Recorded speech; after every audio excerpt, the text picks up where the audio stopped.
Bismillahirrahmanirrahim. Hari ini kita akan sambung lagi ujian gas untuk gas yang ketiga, iaitu gas karbon dioksida.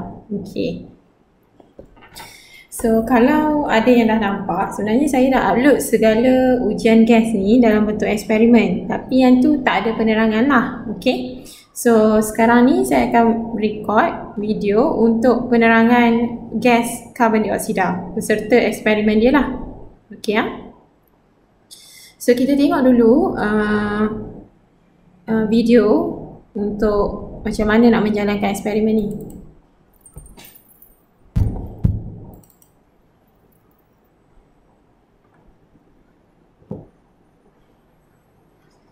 Okey.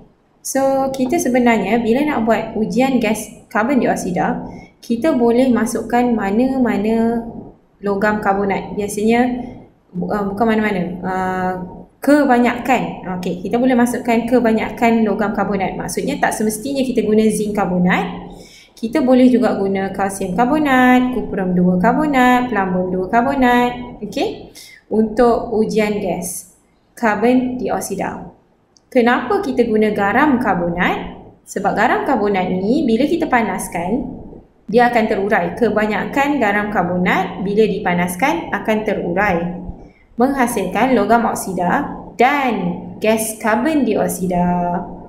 So, dari situ kita boleh uji kehadiran gas karbon dioksida. So, kita akan tengok dulu macam mana dijalankan eksperimen ini.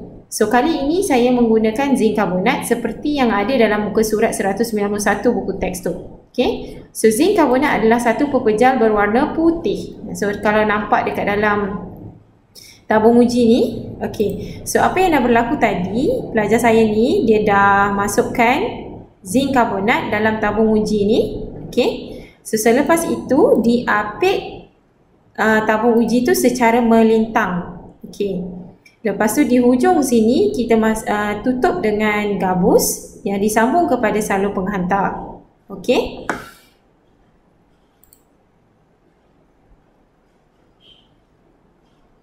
Okey. So, hujung salur penghantar tu kita akan letakkan tabung uji yang berisi air kapur. So, air kapur ni lah yang akan mengesan kehadiran karbon dioksida.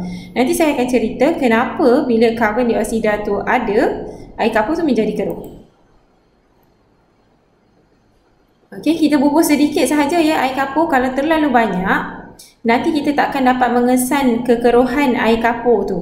Sebab susah nak mengeruhkan. Sebab it takes a lot of carbon dioxide untuk mengeruhkan air kapur yang banyak. So, kita bubuh satu penitis sahaja. Okey, so this end kita masukkan dengan tabung uji yang berisi air kapur untuk mengesan kehadiran gas karbon dioksida. Okey. So, di sini kita akan panaskan zinc karbonat ni yang ada dalam tabung uji yang dah melintangkan ni. Okey, kita panaskan dengan kuat supaya zinc karbonat ini akan terurai menjadi zinc oksida dan juga gas karbon dioksida. Okey, so kita tengok apa berlaku.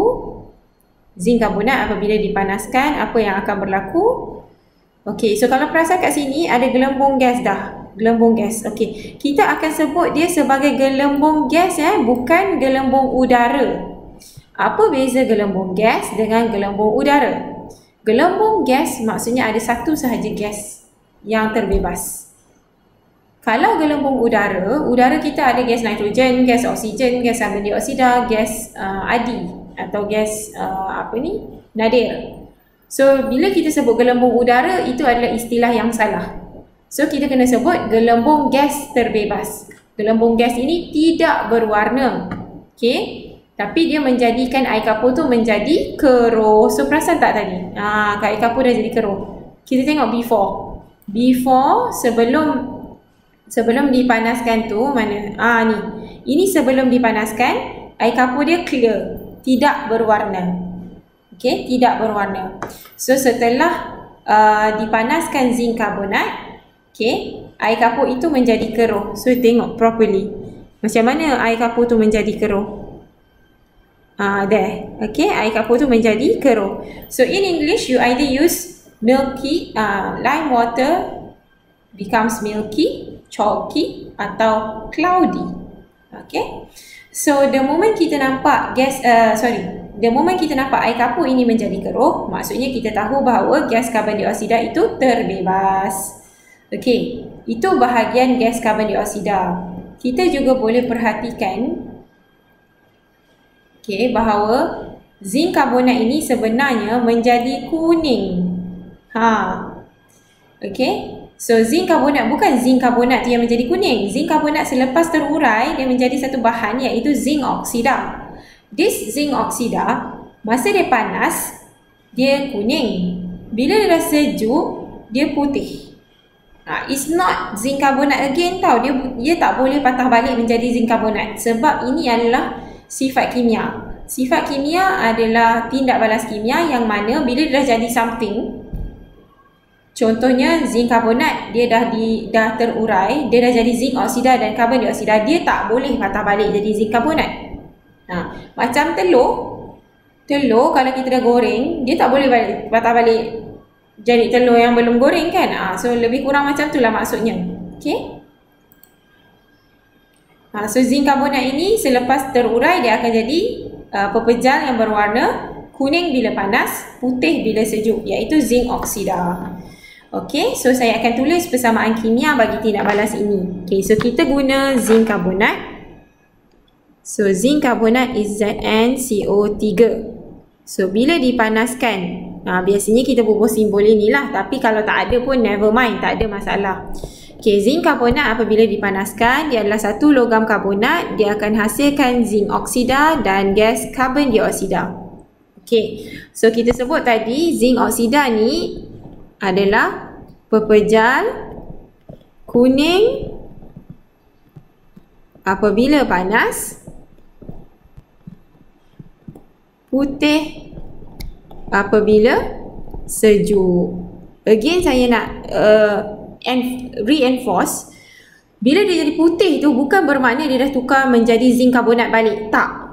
Dia masih lagi zinc oksida. Dia tak boleh patah balik jadi zinc karbonat. It's just that zinc oksida ni special. Dia masa panas dia warna kuning, masa sejuk dia putih. Okey. So karbon dioksida ni macam mana kita detect? Dia menyebabkan air kapur menjadi keruh. So kenapa air kapur menjadi keruh sebenarnya? Okey. So air kapur sebenarnya adalah kalsium hidroksida. Okey, air kapur adalah kalsium hidroksida. Okey. Kalsium hidroksida ini apabila bertindak balas dengan gas karbon dioksida, okey, ni gas yang ini ni. Okey, ini kan air kapur. So saya tulis sini air kapur ya. Okey. Apa yang berlaku adalah kalsium karbonat terbentuk, air juga terbentuk. Okey. Kita try seimbangkan persamaan ni. Saya rasa dah seimbang automatik ni. Ya. Dah automatik seimbang. Okey. Again, air kapur adalah kalsium hidroksida sebenarnya.